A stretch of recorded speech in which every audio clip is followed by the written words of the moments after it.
আজকে আমি বানাচ্ছি বাটার চিকেন মশলা। নর্মাল চিকেন কষা থেকে বাটার চিকেন কিন্তু একদমই আলাদা খেতে হয়। আপনারা অবশ্যই একবার বানিয়ে দেখবেন। তো আমি এটি কিভাবে বানিয়েছি সেটাই আপনাদের সাথে শেয়ার করছি। এটি বানানোর জন্য প্রথমে আমি নিয়ে নিয়েছি 500 গ্রাম মতো চিকেন। এই চিকেনগুলোকে ম্যারিনেশন করব। তার জন্য প্রথমেই দিয়ে দিলাম আদা রসুন আর কাঁচা লঙ্কার পেস্ট, হলুদ গুঁড়ো, জিরে গুঁড়ো আর লেবুর রস। অর্ধেক লেবুর রস ব্যবহার করেছি। দিয়ে দেব স্বাদ মতো নুন এবং সর্ষের তেল। সব কিছু ভালো করে হাত দিয়ে মেখে নিতে হবে। এটি মাংসটি মেখে ম্যারিনেশন করে রেখে দেব মিনিমাম আধা ঘন্টার জন্য। এদিকে একটি কড়ার মধ্যে নিয়ে নেব একটু সাদা তেল।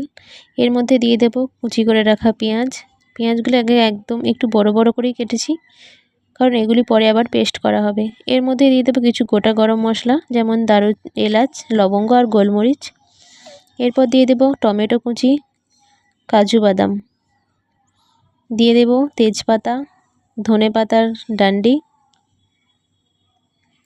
সব কিছু দিয়ে ভালো করে তেলের সাথে নেড়ে একটু জল দিয়ে দেব, যাতে টমেটোটি পেঁয়াজটি একটু নরম হয়ে যায়। দিয়ে দেব নুন। জলের সঙ্গে ভালো করে মিশিয়ে নেব, নিয়ে ঢাকা দিয়ে দেব। 2 থেকে 3 মিনিট রাখবো, যাতে টমেটোটা একটু নরম হয়ে যায়। দেখুন 2-3 মিনিট পর ঢাকা খুলে টমেটোটা আমার নরম হয়ে গেছে। এবার এগুলিকে তুলে আমি ঠান্ডা করে নেব।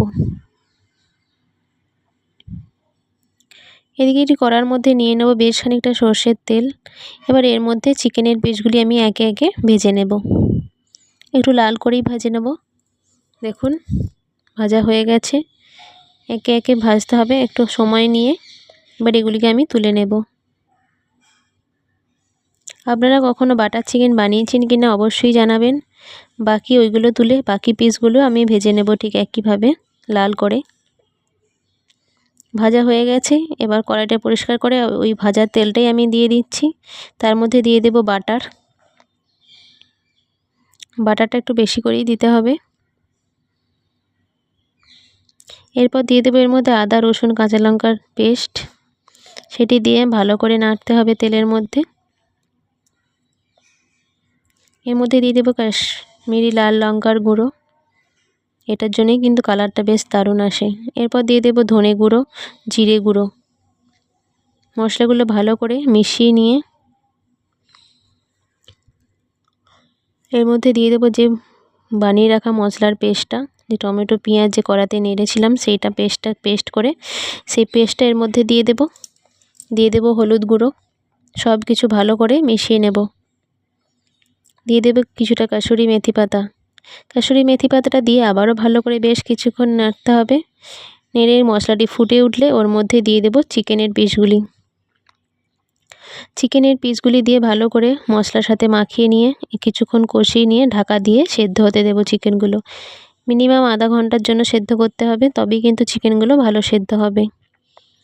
দেখুন আমার চিকেনগুলো একদম ভালো সেদ্ধ হয়ে গেছে। এবার উপর থেকে ছড়িয়ে দেবো কুচানো ধনে পাতা। ধনে পাতাটা দিয়ে ভালো করে মিশিয়ে নেব আরেকবার। আপনারা কখনো বানিয়েছেন কিনা অবশ্যই জানাবেন। আর যদি না বানিয়ে থাকেন তাহলে অবশ্যই একবার বানিয়ে দেখবেন। বাটার চিকেন কিন্তু খুবই সুস্বাদু খেতে হয়। রুটি, ভাত, যাই পরোটা, যাই কিছুর সঙ্গে খান না কেন খুবই ভালো হয় খেতে। আর আমার আজকের ভিডিও কেমন লাগলো অবশ্যই জানাবেন। অবশ্যই লাইক করে সাবস্ক্রাইব করে পাশে থাকবেন। আর ফেসবুক থেকে দেখলে অবশ্যই ফলো করে দেবেন।